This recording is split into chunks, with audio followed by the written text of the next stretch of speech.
क्या हमारी लाइफ में डीएनए का महत्व है? क्या हमारा डीएनए हील हो सकता है? क्या बीमारियों की जड़ डीएनए से ठीक हो सकती है या फिर हमें गोलियां ही खानी पड़ेगी? मैं इस कॉन्सेप्ट को आप तक पहुंचाना चाहता हूं। आपके पास हो सकता है माइग्रेन हो सकता है आपको बालों की, स्किन की, बोन्स की, मसल्स की या फिर किसी और तरह की बीमारी हो और आपको लगता है कि कई बार आपसे कहा गया है कि ये गोली खाकर देखो या ये मेडिसिन खाकर देखो। जो भी आपका डॉक्टर कह रहा है वो निश्चित रूप से उनकी सलाह आपको माननी होगी, लेकिन इस वीडियो में मैं आपको समझाने की कोशिश करूंगा और हाँ, मैं इसे सरल भाषा में समझाऊंगा ताकि ये उस आदमी के पूरी तरह से समझ में आ जाए जो ज़्यादा पढ़ा लिखा नहीं है लेकिन हेल्दी होना चाहता है। तो चलिए शुरू करते हैं इस वीडियो को। ये और उस बीमारी के बारे में हमने पहले से ही पता नहीं क्या क्या ऊट पटांग सुन रखा है कि भाई ये लाइलाज है, ये ठीक नहीं होती, इसमें इतनी उम्र तक ही लोग जी पाते हैं। तो इमीडिएटली हमारे सामने एक डर खड़ा हो जाता है और कई बार अंधेरे की तरह यह डर हमारे पूरे फ्यूचर को समाप्त कर देता है। कई बार इस डर के कारण ही लोग अपनी नींद को खो देते हैं, अपने तनाव को गेन कर लेते हैं और वो और गहरे डिप्रेशन में चले जाते हैं। जब तक उन्हें इस बीमारी के बारे में पता नहीं चला था तब तक सब कुछ ठीक था और जैसे ही उन्हें डॉक्टर ने बताया कि तुम्हें तो ये बीमारी हो गई है, लोगों को मैंने डीप डिप्रेशन में जाते हुए देखा है और उस बीमारी को कई गुना इसलिए एग्रीवेट या बढ़ाते हुए देखा क्योंकि अब उनके अंदर डर समा गया था। इस डर का एंटीडोट जानते हैं आप क्या है? मैं इस डर का एंटीडोट आपके साथ शेयर करना चाहता हूं। डर का एंटीडोट हमेशा आशा यानी कि होप होती है। जीवन में जब जब आप कुछ कर पाए हैं बड़ा, या वो लोग जिन्होंने लाइलाज बीमारी को उसको ठीक कर लिया है, तो उन्होंने एक चीज को अपनाया जिसका नाम है आशा। डॉक्टर भी इस चीज को मान गए हैं कि हमारे अंदर एक साइलेंट छुपा हुआ डॉक्टर बैठा होता है जो सिर्फ कई बार फॉल्स होप यानी कि झूठी आशा से जागृत हो जाता है। हमारे अंदर एक अपने आप में एक ऐसी पावर है जो आप कह सकते हैं धोखा है पर वो काम पूरा करती है। उसको हम प्लेसिबो इफेक्ट, यानी कि जो भी चीज आपने सोची है, जिसके ऊपर आपने अटेंशन दी है, वो आपकी लाइफ में आ गई है। जरूरी नहीं है आपने इसे मांगा हो कॉन्शियसली, लेकिन आपने इसे अनकॉन्शियसली, यानी कि आप यूं कह सकते हैं कि अर्ध चेतन अवस्था में कोई थॉट ऐसा बना कि आपने इसे अट्रैक्ट कर लिया। तो जो भी चीज आपने अट्रैक्ट की है, याद रखिएगा वो आपका डिसीजन रहा है। पहली तो बात यह है, अगर आपने ये बात मान ली तो समझ लीजिएगा कि अगर हमारी बीमारी है या हमारी गरीबी है, हमारा अकेलापन है या फिर हमारा डिप्रेशन है, कहीं ना कहीं हमारे माइंड ने इसे पकड़ने की पूरी कोशिश की है, इसीलिए ये हमारी लाइफ में आया है। एक बड़े साइकोलॉजिस्ट ने तो यहां तक भी लिखा है कि एक बच्चा जिसकी 17-18 साल उम्र है, अगर उसका कहीं एक्सीडेंट भी हो रहा है तो वो भी पहले से डिपिक्टेड या डिस्क्राइब्ड था, उसके डीएनए में ये पड़ा हुआ था। उसका यह मानना है कि उसकी अपब्रिंगिंग ऐसी हो सकती थी कि इस समय में वो जहां पर एक्सीडेंट हुआ वो ना होता, वो कहीं और होता, उसके गोल्स कुछ और होते, उसकी अपब्रिंगिंग कुछ और होती, और बात में तो दम है। दूसरी बात आप ये समझिएगा जो मैं बार बार आपसे कह रहा हूं कि वी ऑलवेज कम्युनिकेट। हम हमेशा बात करते हैं या संवाद करते हैं, बात नहीं संवाद करते हैं। और ये communicate, when you are talking to your people, this is second level of communication that defines how wonderful you will be in your society. What would be the network or net worth as far as people and finances are concerned. So there should be a technique which deals with both the communication. One, how you are talking to yourself at times, and then two, how you are talking to people. So we should be the master of communication. And since we need to heal every time our bodies, we need to heal our relationship, we need to heal our money, we are looking for the ways how to heal our health. So let me tell you, in fact your ability to heal yourself is the sign of life that you are enjoying. The better ability of healing is there, the better quality of life is there. Now question arises, when we want to change, why doesn't the change occur? We are taught many ways how to avoid the procrastination, how to go for the goals, how to enjoy good relationship, how to enjoy better money, how to create better goals in life and outcomes. Then what stops us when the thinking is there?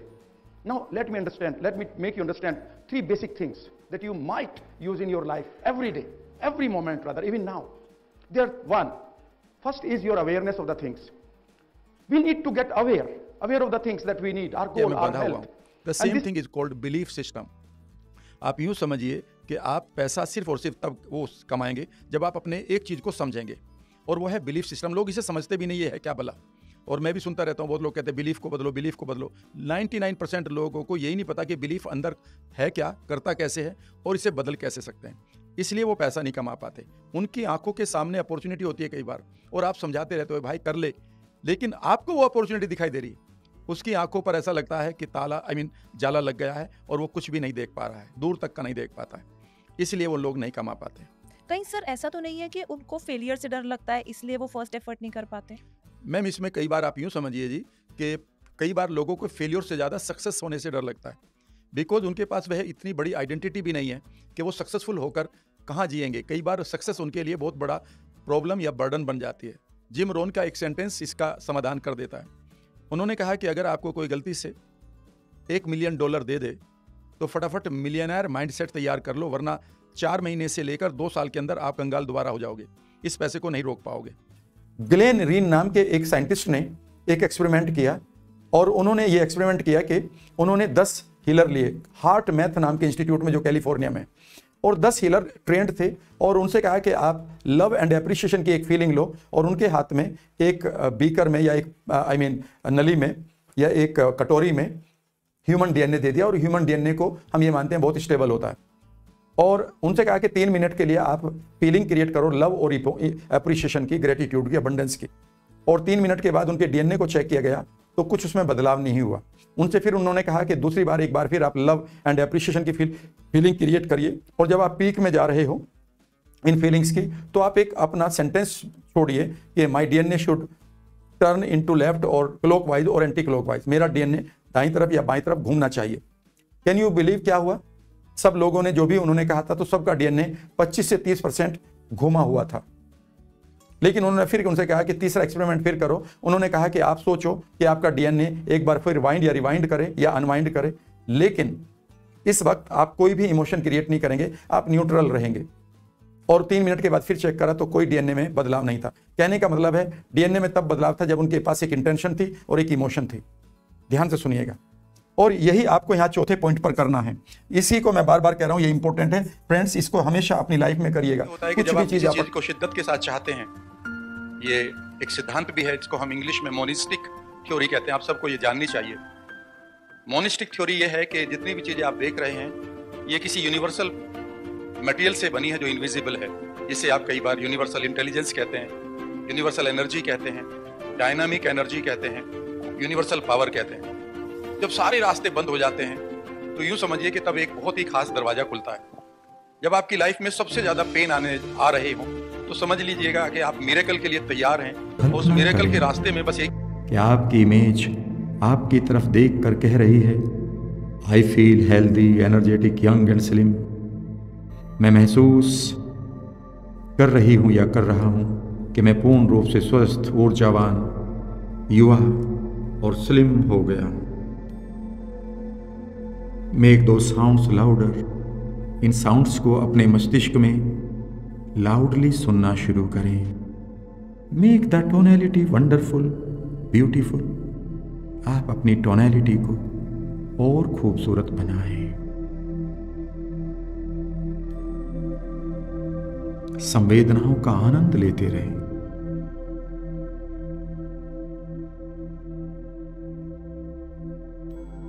और धीरे धीरे कल्पना करें wellness की, स्वास्थ्य की ये संवेदनाएं आपको और अधिक आकर्षक बना रही हैं। आपका शरीर पूर्ण रूप से स्वस्थ हो रहा है। आपके अंदर नई ऊर्जा आ रही है। अपने आप को खूबसूरत तरीके से चलते हुए देखें, दौड़ते हुए, छलांग लगाते हुए, नृत्य करते हुए, फाका मारते हुए। Make those images brighter, bigger, bolder, closer to your mental screen. इन छवियों को अपने मानस पटल के ओर पास लाएं, इन्हें बड़ा बनाएं, आकर्षक और रंगीन भी बनाएं।